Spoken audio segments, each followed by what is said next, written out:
सफुर जी के कमरे के बंद दरवाजे का रहस्य। आखिर सफुर जी की सच्चाई क्या थी? सुनीता गृह प्रवेश के समय काफ़ी घबराई हुई थी। एक तो वैसे ही ससुराल के नाम से उसे डर लगता था, ऊपर से इस ससुराल में उसकी सास नहीं थी, केवल उसके ससुर जी ही थे। खैर, रिश्तेदारी की महिलाओं ने सारी रस्में करवाईं और 2 दिनों के बाद पूरा घर मेहमानों से खाली हो गया। सारे मेहमान लौट गए थे और सुनीता पर घर गृहस्थी की जिम्मेदारी आ गई थी। वैसे तो सुनीता हर काम में निपुण थी, लेकिन उसे अपने ससुर जी से बहुत डर लगता था, क्योंकि उसके ससुर जी जरा कठोर स्वभाव के अनुशासन प्रिय व्यक्ति थे। घर की बड़ी बड़ी महिलाओं ने भी उसे समझा दिया था कि वह अपने ससुर जी के सामने जरा संभल कर रहे। सुनीता क्योंकि जॉब भी करती थी, इसलिए दिन भर तो आराम से निकल जाता था, लेकिन जितने भी समय वह घर में रहती थी उसे अपने ससुर जी से डर लगता रहता था। मगर धीरे धीरे उसे ये एहसास हुआ कि उसके ससुर जी भले ही अपने बेटे को डांट फटकार देते थे, लेकिन बहू को कभी कुछ नहीं कहते थे। इसलिए धीरे धीरे वो उनके साथ सहज होने लगी। उसके ससुर जी मधुमेह के मरीज थे, तो वो उनके खान पान का ध्यान रखने लगी। उन्हें सुबह शाम टहलने के लिए भेजती थी। शुरुआत में तो वो ना नुकुर करते थे, लेकिन धीरे धीरे वो भी बहू की बात मानने लगे थे। हालांकि बातचीत तो वो अभी भी बहुत ज़्यादा नहीं करते थे, लेकिन फिर भी घर में सब कुछ सामान सा ही लग रहा था। कभी कभी जब वो ज़्यादा मीठा खाने लगते थे तो सुनीता उन्हें थोड़ा डांट भी देती थी, फिर भी वो उसे पलटकर जवाब नहीं देते थे। यह देखकर फनी हैरान था, क्योंकि उसने आज से पहले पिता का ऐसा रूप कभी नहीं देखा था।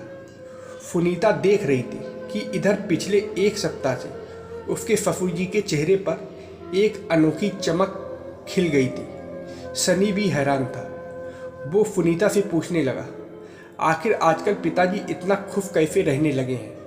सुनीता बोली, मुझे क्या पता, वो टहलने के लिए जाते हैं, उसके बाद आकर अपने दिनचर्या में लगे रहते हैं। पता नहीं उनके मन में क्या चल रहा है। एक दिन फनी ऑफिस से घर आया तो उसकी पड़ोस वाली आंटी ने उसे बुलाकर कहा कि सनी, कल मैंने देखा कि तुम्हारे पिताजी तुम लोगों की अनुपस्थिति में किसी औरत को घर लेकर आए थे। मैंने तो उसे पहले कभी नहीं देखा। यह सुनकर फनी हैरान रह गया। उसने सुनीता को यह सब बताया तो सुनीता को भी कुछ ठीक नहीं लगा और वो कहने लगी कि हमें पिताजी से इस बारे में बात करनी चाहिए। तो फनी कहने लगा, बात तो तुम्हारी ठीक ही है, लेकिन ऐसे कैसे मैं उनसे बात करूं? मुझे थोड़ा अजीब लग रहा है। काफ़ी सोच विचार करने के बाद उसने कहा कि हो सकता है कि कोई जान पहचान वाली ही हो। ऐसे पूछने से पिताजी को बुरा लग जाएगा। मैं कोई और उपाय सोचता हूँ। वो काफ़ी देर तक सोच विचार करता रहा। माँ के गुजरने के बाद पहली बार फनी को भी पिता कुछ बदले हुए से लगे। एक दिन उसने हाल के फूलदान में कैमरा छिपा दिया। फिर जब उसने देर रात को ऑफिस से आकर रिकॉर्डिंग देखा तो फन्न रह गया। उसने साफ साफ देखा कि उसके पिता एक खूबसूरत औरत के साथ घर में आए और उसे अपने कमरे में लेकर गए। फिर वह औरत 2 घंटे के बाद कमरे से बाहर निकली। फनी को बहुत तेज गुस्सा आया कि उसके पिताजी ये सब क्या कर रहे हैं। उसने सोच लिया कि कल सुबह ही वह मौका देखकर अपने पिताजी से इस बारे में बात करेगा। अगले दिन जब वह सुबह उठा तो उसने देखा कि पिताजी सुबह से ही कहीं गायब हो गए थे। वो उनके कमरे में जाने लगा तो उसने देखा कि दरवाजे पर ताला झूल रहा था। वो बौखला गया कि उसके पिताजी अब अपने कमरे में ताला लगाने लगे। उसे बहुत घबराहट होने लगी। उसने सुनीता को सब कुछ बताया। सुनीता भी चिंतित हो गई और कहने लगी कि कहीं पिताजी के अकेलेपन का कोई फ़ायदा उठाने की कोशिश तो नहीं कर रहा है। हमें उन्हें समय रहते सतर्क करने की ज़रूरत है, कल को कुछ हादसा न हो जाए। फनी ने सहमति में सिर हिलाया। सुनीता ने आगे कहा कि आज छुट्टी का दिन है, आज ही हम पिताजी से बात कर लेते हैं। दोनों काम निपटाकर किशन जी के आने का इंतज़ार करने लगे। किशन जी घंटे भर के बाद आए। वो पसीने से लथपथ थे, लेकिन उनके चेहरे पर खुशी झलक रही थी। सुनीता सोच में पड़ गई कि आखिर सुबह सुबह किससे मिलने के लिए गए थे, ये जो इतने प्रसन्नचित्त नजर आ रहे हैं। अभी वह कुछ बोलती, इससे पहले ही फनी बोल पड़ा, पिताजी मुझे आपसे कुछ ज़रूरी बात करनी है। किशन जी कहने लगे, अभी नहीं बेटा, थोड़ी देर बाद बात करते हैं, अभी मुझे बहुत ज़रूरी काम है।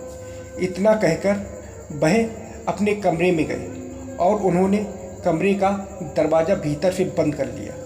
सुनीता और फनी एक दूसरे का चेहरा देखने लगे कि आखिर पिताजी को हुआ क्या है। थोड़ी देर के बाद उन्होंने अपने कमरे का दरवाज़ा खोलकर सुनीता से कहा, बहू जरा यहाँ तो आना। सुनीता ने फनी की ओर देखा और धीमी गति से चलती हुई ससुर जी के कमरे में पहुंची। फनी भी पीछे पीछे चला आया था। भीतर का नज़ारा देखते ही सुनीता आश्चर्य से उछल पड़ी। पूरे कमरे में आर्टिफिशियल फूलों, लाइटों और गुब्बारों से बहुत मनभावक सजावट की गई थी। कमरे के बीचों बीच टेबल पर एक केक रखा हुआ था। सुनीता ने प्रश्न भरी नज़रों से अपने ससुर जी की ओर देखा। उसे समझ नहीं आ रहा था कि यह तैयारी किस लिए, क्योंकि आज ना तो घर में किसी की शादी की सालगिरह थी और ना किसी का जन्मदिन था। उसके ससुर जी ने हर्ष भरे स्वर में कहा, हैप्पी मदर्स डे। यह सुनकर आश्चर्यचकित रह गई तो किशन जी ने भरे गले से कहना शुरू किया, बहू मेरी माँ को तो मैंने बहुत पहले ही खो दिया था। मेरी परवरिश चाची ने की, वो भी मुझे ज़्यादा प्यार नहीं करती थी। फिर जब मेरी शादी हुई तो मेरी पत्नी ने मेरा बहुत ध्यान रखा। उसके सानिध्य में मैं अपने जीवन के नए रंगों में घुलने लगा और बचपन का हर दर्द भुलाने लगा। लेकिन फिर वो जब मुझे छोड़कर चली गई तो मैं उदासी की गहराइयों में डूब गया। मेरे जीवन में एक अजीब सा सूनापन था। मगर फिर तुम इस घर में आई। तुम्हारे प्रेम में मुझे माँ के महत्व का एहसास होता है। तुम मेरा इतना ध्यान रखती हो, मुझे बच्चे की तरह संभालती हो। वो कहते हैं ना कि इंसान बुढ़ापे में बच्चा बन जाता है। मेरी हर जिद पर तुम मुझे प्यार से समझाती हो, मेरे खान पान का ध्यान रखती हो। इसलिए तुम्हारे प्रेम में मुझे माँ की झलक दिखाई देती है। मैंने कभी अपनी माँ को तो स्पेशल फील नहीं करवाया, लेकिन आज के जन्मदिन में तुम्हें खास महसूस करवाना चाहता था, इसलिए मैंने यह तैयारी की। तुम आगे भी इस बच्चे का ध्यान रखोगी ना? यह सुनकर सुनीता की आंखों से अपने आप ही निर्जल नीर बहने लगे। फनी की आंखों के कोर भी गीले हो गए थे। उसे अपनी माँ की याद आ गई थी। वह झट से आकर पापा के गले लग गया। सुनीता ने भी उनके पैर छूकर कहा, पिताजी आज आपने मुझे यह दर्जा देकर बहुत बड़ा सम्मान दिया। मेरे पास अपनी खुशी बयान करने के लिए शब्द ही नहीं है। कहते हुए उसका गला रुंध गया। उसके ससुर जी ने उसके सिर पर प्यार से हाथ फेरते हुए कांपते स्वर में कहा, तुम मेरी बहू भी हो, बेटी भी हो और माँ भी हो। सच में तुम धन्य हो, जिसके आने के बाद से मेरे घर की रौनक वापस लौट आई। तीनों के चेहरे पर खुशी के साथ साथ आंसुओं की रेखाएं भी थीं। तभी अचानक से फनी को कुछ याद आया और वह कहने लगा कि पापा आपने इतनी सारी सजावट खुद की। तो उसके पापा कहने लगे कि नहीं बेटा, मैं डेकोरेशन करने वाले को बुलाने गया था। उसने एक लड़की भी भेजी थी, लेकिन शुरुआत में जो लड़की आई थी उसने एंड टाइम पर आने से मना कर दिया। फिर मैं एक दूसरी औरत को लेकर आया और उसने ही सारी सजावट की है। यह सुनकर फनी को समझ में आ चुका था कि 2 दिन उसके पिताजी किसे घर पर लेके आए थे। वह मन ही मन सोचने लगा कि अच्छा हुआ मैंने पापा से कुछ पूछा नहीं, वरना उन्हें कितना बुरा लग जाता। आज सुनीता को भी अच्छे से समझ में आ चुका था कि ससुर जी के कठोर व्यवहार के नीचे एक भोला मासूम सा दिल भी है, जिस पर प्यार दुलार भी अब उनके बच्चों को भी लुटाना है। तो दोस्तों आगे बढ़ें, अपने अपनों से प्यार जताने का कोई भी मौका मत छोड़िए। ये कहानी आप लोगों को कैसी लगी कमेंट बॉक्स में ज़रूर बताइएगा। धन्यवाद।